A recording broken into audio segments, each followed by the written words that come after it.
목사님 왜 일상의 예배를 강조하시나요?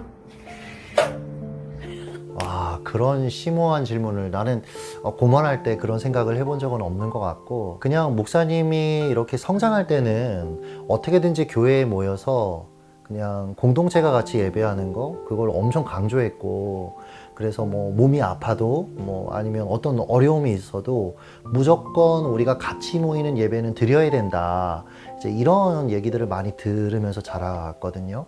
근데 성경을 알면 알수록, 그리고 신앙 안에 커가면서 우리가 모여서 예배를 잘하는데 왜 흩어진 삶 속에서는 누군가를 학대하는 사람도 있고, 직장 안에서 굉장히 나쁜 행동을 하는 분들도 있고, 그러니까 믿는 분들의 삶이 그렇게 제 눈에 아름답지 않았어요. 그래서 도대체 이 괴리는 뭘까, 그렇게 고민하다가 성경을 찾아서 연구하기 시작했고, 우리가 어렸을 때 가인과 아벨 스토리를 배우면서 이런 식으로 배웠거든요. 왜 하나님께서 아벨의 제사는 받으시고 가인의 제사는 받지 않으셨는가? 아벨은 피해 제사를 드렸다. 양을 제물로 해서 피해 제사를 드렸기 때문에 하나님 받으셨고, 가인 같은 경우에는 곡식, 곡물의 제사를 드렸기 때문에 하나님이 원하시는 방식이 아니어서 하나님이 예배는 받지 않으셨다. 이런 식으로 배웠단 말이에요. 그런데 가만 생각해봐요. 가인과 아벨의 시대는 아직 하나님께서 모세를 통해서 제사 제도를 알려주시기 이전이란 말이에요. 그러니까 너무 그냥 우리 편한 식으로 해석하고 성경을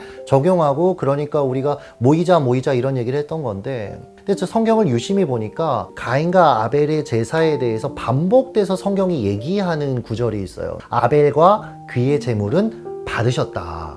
가인과 그의 제사는 받지 않으셨다. 즉 하나님께서는 가인의 존재, 아벨의 존재 자체에 관심이 많으셨다라는 거죠. 느낌이 혹시 오시나요? 그러니까 이 가인과 아벨 스토리는 재물의 문제가 아니라 가인과 아벨의 평상시 하나님을 향한 삶의 태도, 그게 굉장히 중요한 포인트였다라는 걸 알게 됐어요. 그러면서 우리가 일상의 예배를 놓치고 있었구나. 그래서 우리 더세움 공동체는 하나님 앞에 모이는 예배도 참 소중하고 중요하지만 일상의 예배를 좀 소중히 여기는 공동체였으면 좋겠다. 그 일상의 예배자들이 모여서 함께 공동체로 예배드리는 그런 교회가 됐으면 좋겠다라고 해서 일상을 강조하고 있습니다.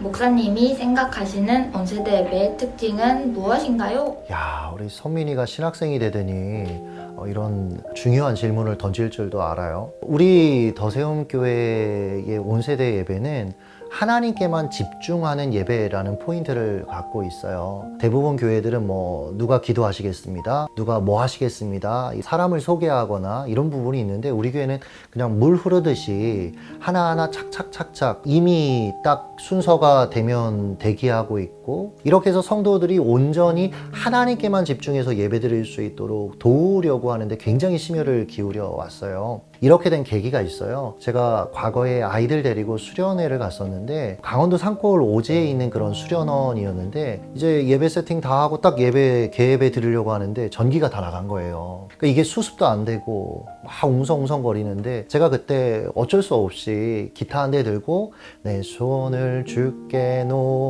높이듭니다, 이게 한 번 불러지는데 웅성웅성 소리가 잦아들고, 두 번, 세 번, 네 번 하는데, 제가 지금까지 경험했던 정말 어떤 집중력 있고 뜨거운 하나님께 우리의 마음이 들여졌던 손에 꼽는 예배 중에 하나가 그때였어요. 그 철부지들이 하나님을 예배하는데 정말 너무 뜨겁게 집중력 있게 그렇게 예배하는 걸 경험했거든요. 그리고 나서 그 다음 해에 또 같은 장소를 가는데 한 여자아이가 저한테 그러더라고요.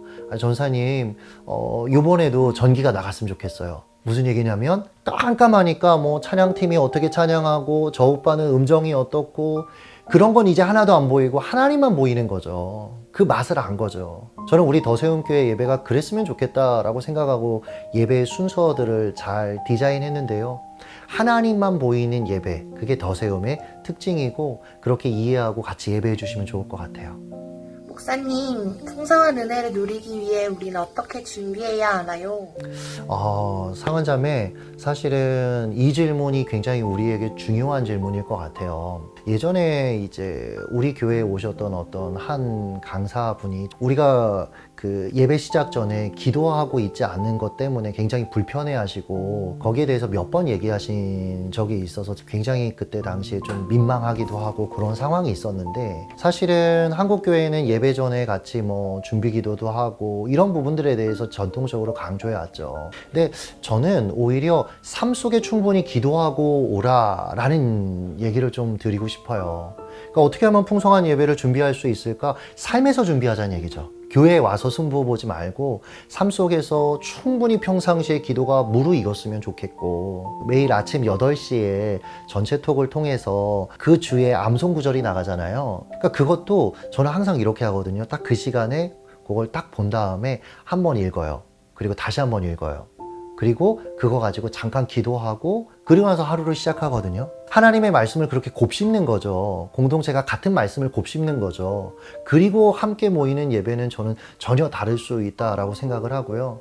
교회에서 우리에게 일상 속에서 예배를 충분히 준비할 수 있게끔 여러 가지 장치들을 제공해 드리잖아요. 그런 것들에 좀 같이 참여하고, 그러니까 뭐 위로부터 오는 위로라든지 찬양이 있는 밤이라든지, 그러니까 그렇게 함께 참여한 일상의 예배가 모여서 우리가 함께 모여 드리는 예배가 더 풍성해질 수 있다라고 저는 생각을 해요. 우리가 찬양을 항상 미리 전체 톡을 통해서 내보내고 있잖아요. 그게 과거부터 이렇게 교회에서 신앙생활 하면서 준비 찬양이라는 개념이 저한테는 그렇게 긍정적으로 보이지가 않았어요. 예배 전에 뭔가 준비하는 개념이다.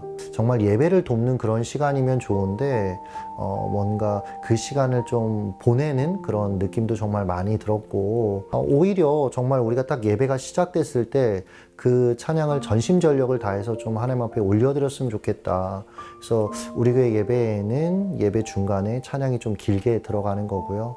특별히 그것을 미리 여러분들에게 톡을 통해 전체 톡을 통해서 공지해 드리는데 공부하고 왔으면 좋겠다. 그러니까 이 곡이 어떤 곡이고 그 곡을 충분히 삶 속에서 부르고, 또 그렇게 부르는 가운데 내가 그 은혜를 경험하고 그 안에서 받은 은혜들, 그 경험을 안고 와서 공동체가 함께 찬양할 때 그 찬양이 훨씬 파워풀하고 하나님께 또 전심전력으로 드려질 수 있지 않을까라는 마음 때문에 항상 새로운 곡이든 기존 곡이든 먼저 알려드리는 거고, 새로운 곡이라면 먼저 좀 듣고 공부하고 불러보고 오시라고 말씀드리는 거거든요. 이 부분들을 좀 잘 활용하시면서 여러분 예배에 임하시면 훨씬 풍성한 예배의 은혜를 누리실 수 있을 겁니다.